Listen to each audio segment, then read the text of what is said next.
Best Kept Business Secret podcast. I am Mark Ford, coach, author and editor here at Your Best Kept Business Secret, and today's podcast is the first of a two-parter. Now, many small businesses struggle with PR, generally because they're not sure what it actually is, or if it's only for big companies that can get big fancy London-based PR firms to do it for them. So in this podcast, I'm talking to Lucy Werner, who has made it her mission to help entrepreneurs, freelancers and small business owners like you get the PR that you deserve with that little bit of DIY.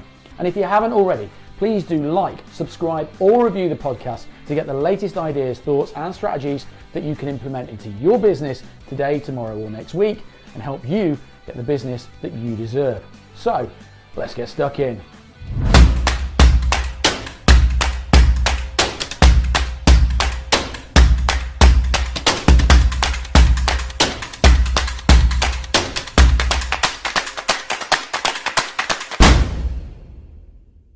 Today's guest is a PR expert, founder, author, and teacher. She set up her own business in 2015 because she was completely disillusioned by how traditional agencies weren't servicing the independents and small businesses of the UK in the way that was really needed.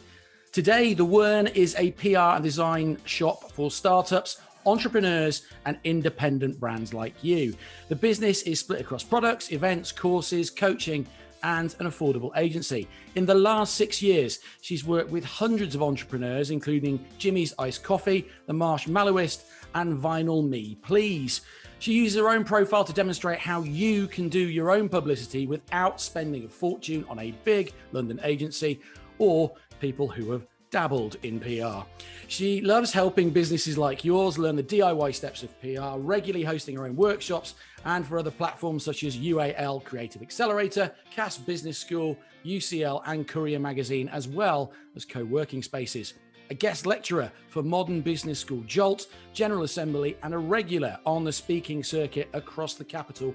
She's also a busy mother and lives with a French creative director, Hadrian, who also happens to be the father of her children, which is handy, I suppose, from her garden office in East London. Ladies and gentlemen, today's guest, talking about all things PR and her book, Hype Yourself, a no-nonsense PR toolkit for small businesses, is Lucy the Wern Wern. Hello, Lucy. Hi, I wish I had my office chair now so I could have done a swivel round to kind of, tonight, Matthew, I will be what you've just described. That sounds good. Thank you. I know, that'd be good. You could sort of like just come through the Need fog, to get the smoke machine. Need to get the smoke machine. That'd be ace. Right, so let's go back to the beginning. What made you start out on your own? You're working with top PR firms, top brands, top businesses, and yet you almost turned your back on them to come and work with us, the small independent businesses, almost the grafters by comparison. So what made you do it? There's a few different reasons. I think one, I definitely was watching my boss getting richer and bigger, and he was kind of like a sort of mini Devil Wears Prada, or Tasmanian devil whirling through the office, and these like Net-a-Porter bags would come in, and I just thought, I'm kind of working my arse off just to make you richer. So there's definitely a bit of that. But it was definitely, I was getting to that point where a lot of my friends were suddenly running businesses or had a pop-up or were opening a restaurant, or like there was a point where there was sort of like a road in East London in Hackney where I had different friends doing different things on that one street, and they'd all come and talk to me about what they needed for PR and what they were being charged from PR agencies who were basically saying, you need to pay us $2,000 to $3,000 a month minimum. And they're like, my budget's about 150 quid. And when you're starting out, a lot of people don't even know what PR is, let alone be spanking $3,000 a month on it. And I just think that old PR agency model there are definitely perks to it. And it definitely works if you're a big corporate brand or a big global brand with a big budget and you need creative brains and juice and you need men on the ground, women on the ground. But for small business owners, I think there's so much you can do yourself, and it's actually just demystifying that process. It's not all about the contacts you have, and it's not all about wanging out a press release. Like, it is really so simple, and it's actually, there's a few kind of rules that I think you use in PR that actually is just good to use in business generally. And if you master them, then you can do your own publicity. Okay, so let's break it down because some people get really confused with this. So we'll do what it is and what it isn't. So what is PR essentially? For me, it's any way you are promoting yourself in the public space, right? So it could be the way you and I have just spoken before we've done the recording today. Like, I've now got an impression of who you are and who you are as a person, and I will go off and word of mouth, like, be spreading how lovely you were to speak to, obviously. But it could be Thank like you. how The you're check's in the opening- post. It's not a problem. Thank you for that. You're welcome. But, you know, it's like thinking about when you go to an event and you see a speaker on stage and you go up to speak to them afterwards, and how they behave towards you and how that can crush you or not. Traditionally, PR, people would see it as getting into print media, getting into the newspaper. And this is where there's the confusion, because someone will be like, oh, so you pay to get it in the paper? And I'm like, no, that is an advert. What I do is I help businesses tell their stories and pitch that to the editorial side of the team. They're essentially, they are written about for free. And that free bit, I think, is the bit that's important. Like, the journalist is sort of doing you the favour to write about you and your business. But you've got to be serving them, not thinking, oh, they actually owe me to write like a great big profile on why my business is so great. It's actually thinking a bit deeper than that. There's a link I'll give you to like a famous example that Adrian talks about quite a lot, because he's French. He could sort of talk about like the lovers, and it's done something more like French and romantic. But there's basically a thing like in PR, if you've got a man and a woman, and the man is trying to pitch that he is a great lover, in PR, it's a woman telling another woman that's a good lover. In advertising, it's him literally taking out an advert to say, I am a good lover. And marketing is a woman telling her audience, I've heard he's a good lover. Wow. Okay. I'll send you the link for the show notes, because it's a nice graphic image and it just helps to sort of separate it. So PR is really the word of mouth, the way that people are talking about you when you're not in the room. Okay, so what is it not then? Because again, there's, you know, this is where it gets that little bit murky, is that I see an awful lot of PR experts, well, people portray that they're PR experts, when in fact, actually, they're generally just sort of like people who do a bit of social media, stuff like that. So what isn't PR? You know, it's a grey area. PR for me is a bit of social media as well. Like, you found me on my LinkedIn profile, so there is an element that having your personal brand and a social media presence is PR, but there is a grey area in marketing and digital marketing in general.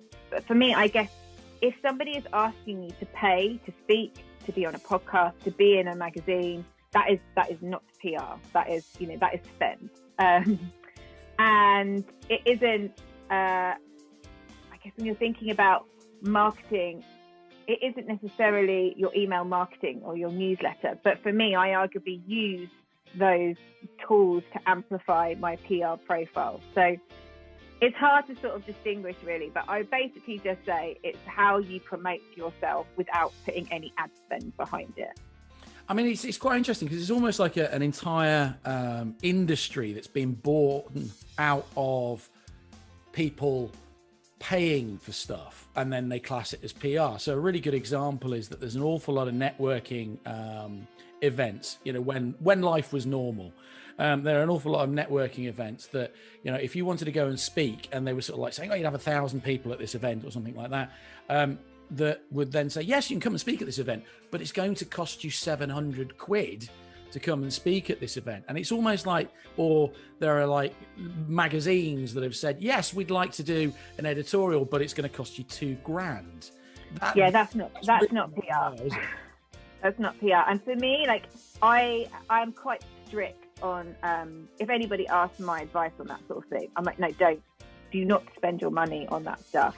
And it's for me as well, like, I think a lot of industries, there aren't really any awards that are set up to support them. So there are a few smaller business awards that I encourage people to enter. But I'm like, if it starts being like more than a few hundred quid, you're also not helping the rest of the industry, because if you're thinking about like the wider equality and equity of small business owners, they don't all have the budget to do that. So effectively all that's happening is the people who've got more money are winning awards, which I don't think is cool. No, don't talk to me about awards. I'm an award winner, you know. I am. No, truly, I am. I won bronze at swimming when I was 7. True story. So does that mean I'm an award winner? I don't know. I won a 3-legged race as well, but I don't count that one, honestly. I'm really disqualified. Actually, a three-legged race. Oh, like at school. Yeah. I thought you were talking about swimming, and I was like, how do you do a three-legged swim? That'd be. I don't know. We could put that in the Olympics, though. A three-legged swim. That'd be quite fun. Right. If you won a gold in that, well done, you. Right.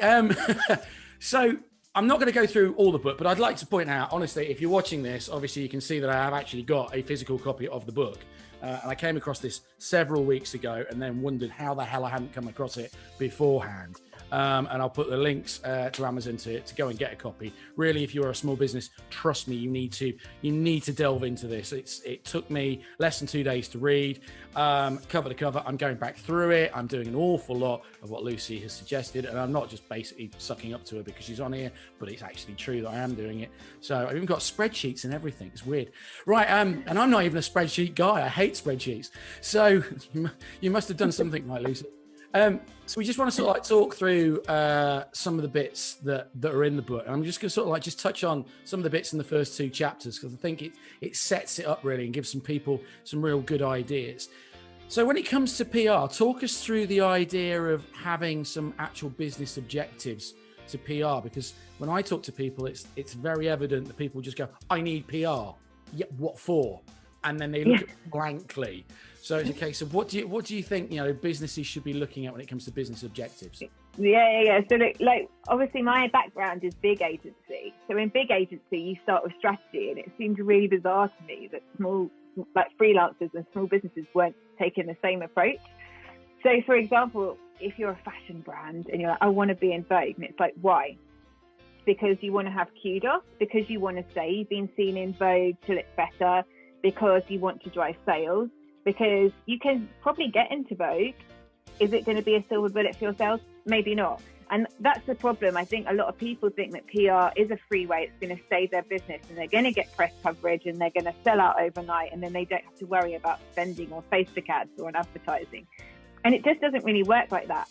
It can happen, and I have seen it with my own clients where we have maybe got them into something in the Daily Mail that led to them being picked up on This Morning or something like that.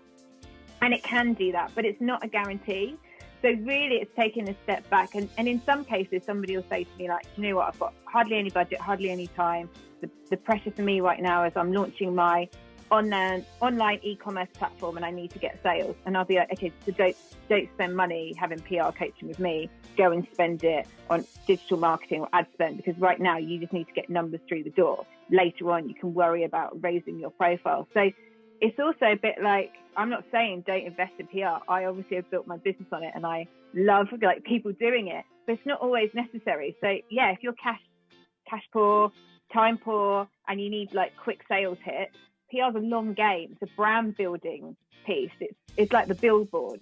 So people become aware of you and you become a trusted person. I also encourage like all small business owners to like put themselves forward and think about like what their personal objectives are. So for me, it was, I didn't want to work Monday to Friday. I didn't want to do agency work anymore. I wanted to be able to finish speaking to clients, put the phone down and walk away, be with my children and not have to worry that a journalist was suddenly going, I need this. And it was 4 o'clock on a Friday.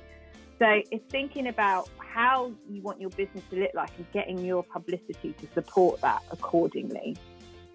Okay, so talk us through, because you've briefly touched on it really. It's about communication objectives, because that's really interesting, because it's very much a case of, there are so many different channels for us to communicate on, but it's not necessarily the case when it comes to the words communication objectives. So just explain a little bit about what you mean about communication objectives when it comes to PR. I guess it's like how you want people to be thinking about you and what you want to be known as. So it's your business objectives. It's normally something that's quite measured. So it could be sales, it could be turnover, it could be trying to attract new staff. Your communications objective is how do you want people to be talking about you? How do you want to be remembered? So it's kind of like the next step on. So for me, it's kind of like getting the communications objectives that I'm there to support other small business owners. And that instantly then sorts the wheat from the chaff of who's going to want to talk to me. I think people really worry about the word niche as well. They think that if they niche in their comms objectives that they're going to rule out other people. But I don't think that is the case. And actually, I've been doing, I'm on a business accelerator at the moment with Daniel Priest. He talks a lot about replacing the word niche with campaign, and then it feels quite safer. Like, oh, right now I'm just doing a campaign for small businesses. That doesn't stop corporates or big agencies coming to try and work with me, but those core people know that what I'm doing is for them. Right. Okay. That's a brilliant tip. I've never thought about changing the word niche for campaign. It's very strange because the process that I'm going through at the moment, obviously sort of with the book and a couple of my team members as well. It's really interesting that in my head, as you were saying that. Are you a Friends fan? Pardon? Are you a Friends fan? Yes, I'm a Friends fan. Just think about like Ross in the hallway with the sofa being like, pivot. Pivot. It's like, that's it. You're just going to where you need to go, and you're tweaking your sofa slightly as you're moving around the bends of your world. Yes, you're absolutely right. But now you've sort of like said, use the word campaign instead of niche.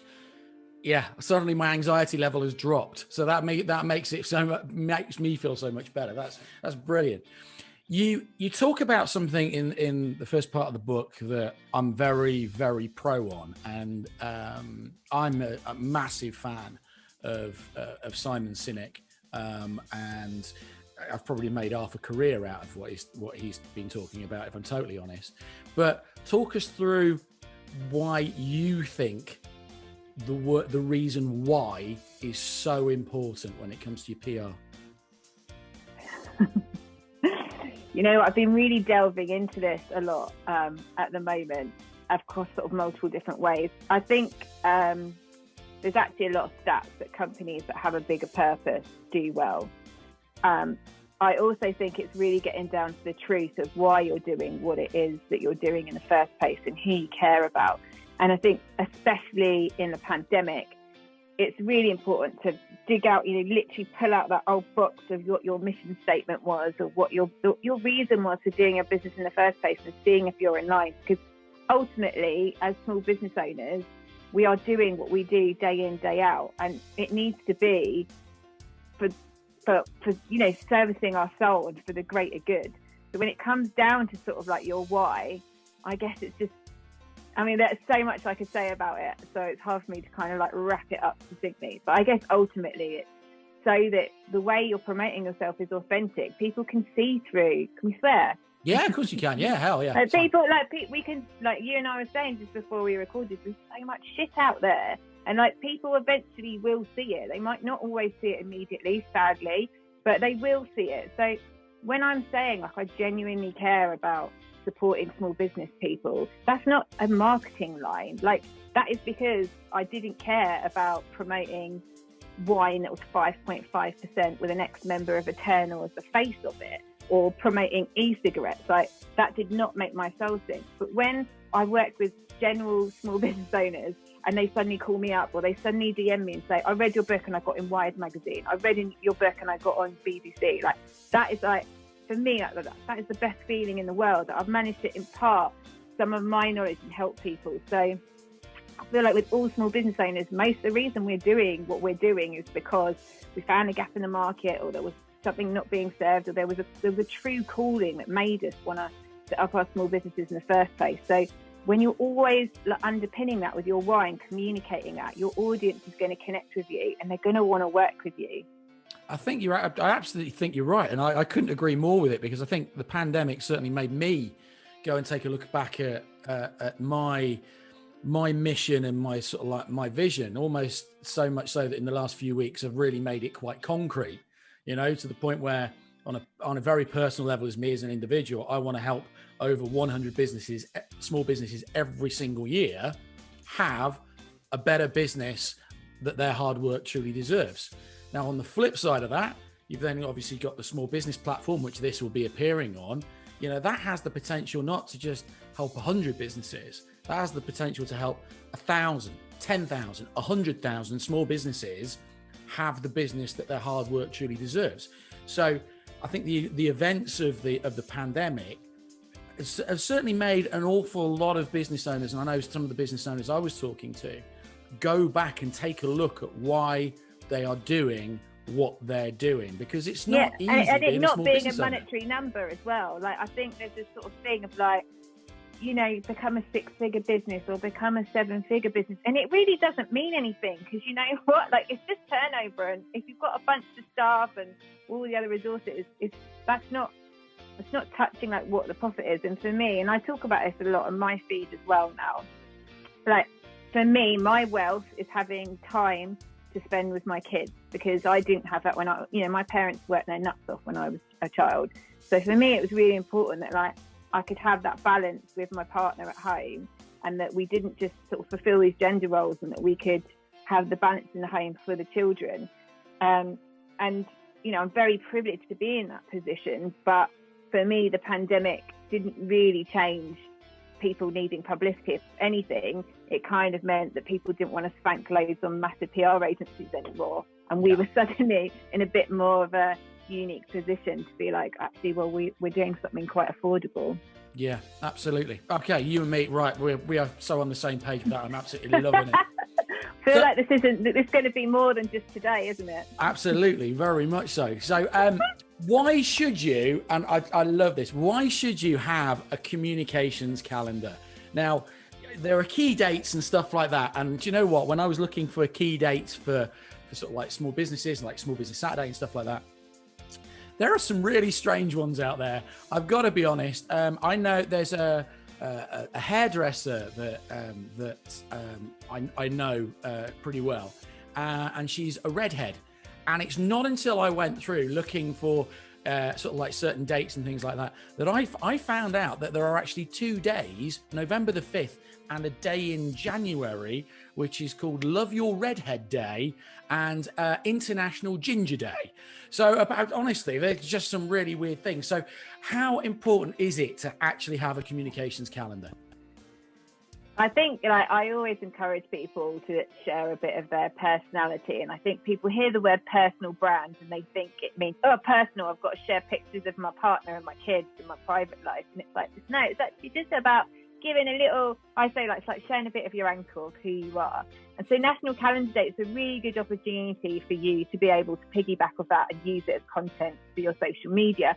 Or even as a broader thing, it could be something that you then hijack to talk about in the news. So I had somebody yesterday who wanted to talk about, it was National Mentoring Day yesterday, and she wanted to put a piece out about how she believed that mentoring was going to save the creative gig economy, because all these creators are suddenly out of work, and actually, rather than them paying to do degrees or retraining or reskilling, with a bit of mentorship and the right skill set, they'd be able to kind of launch themselves as small business owners. But she told me this on Saturday, and the National Mentoring Day was on Tuesday. So I was like, it's a little bit fine now to start pitching that out for the media to pick it up.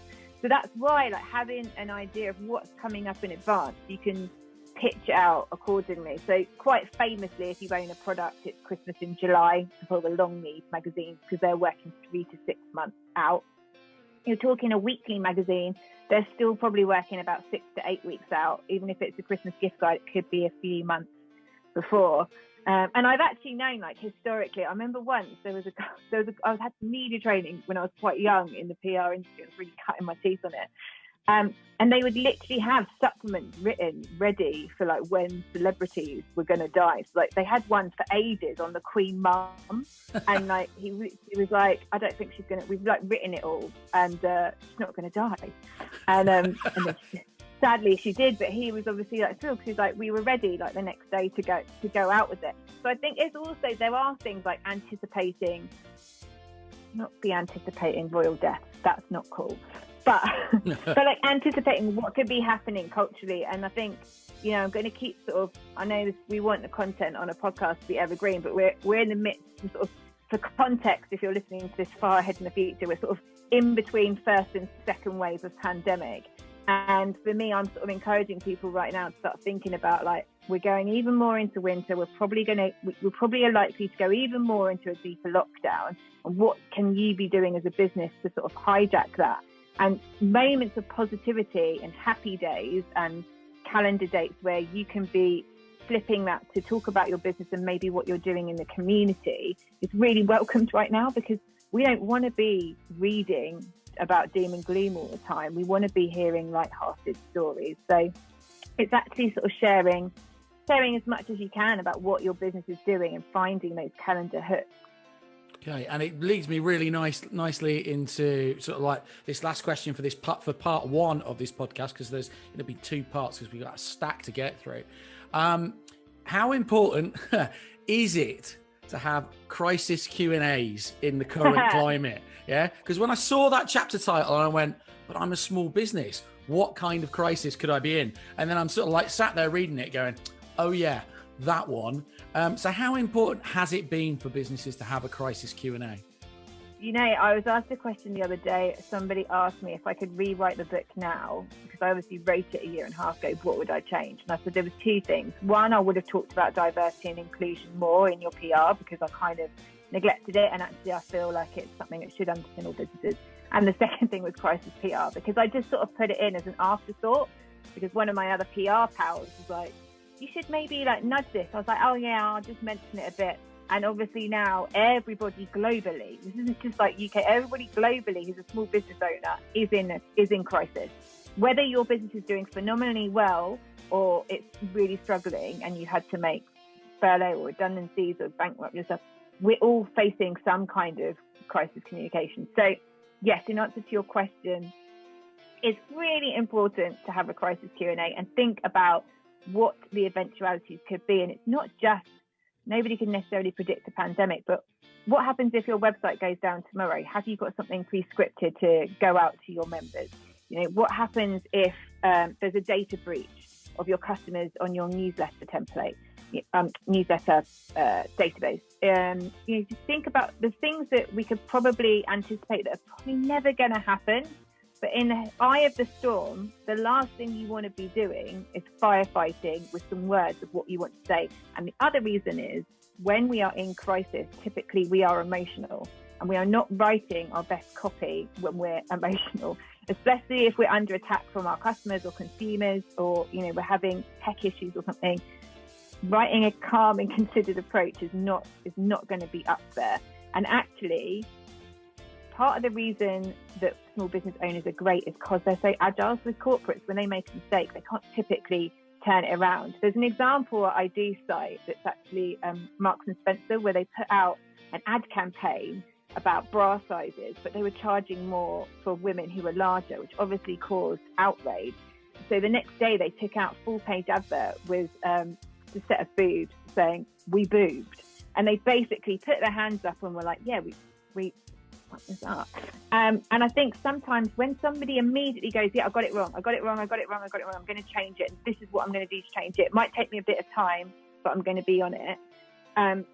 Being able to have that humility and say, put your hands up immediately when you're wrong, and you don't always have to have the answer, but just say how you're going to fix it. People are very forgiving, and actually sometimes a crisis can really be a benefit for businesses if they spin it in the right way.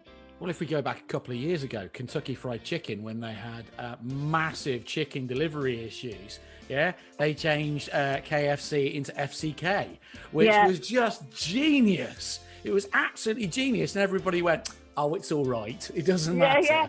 You know? Yeah, because they're like, "Oh, you're funny. It's funny." Absolutely, absolutely.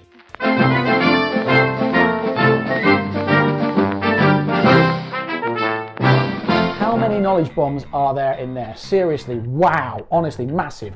All the links to Lucy and what she does are in the show notes, so go and have a look. And if you want more stuff like this, don't forget to visit our podcast channel, our YouTube channel, and our website, and subscribe to the latest ideas, thoughts, and strategies to help you get the business that you deserve. I'm Mark Ford. You have been brilliant, and I will see you on the other side.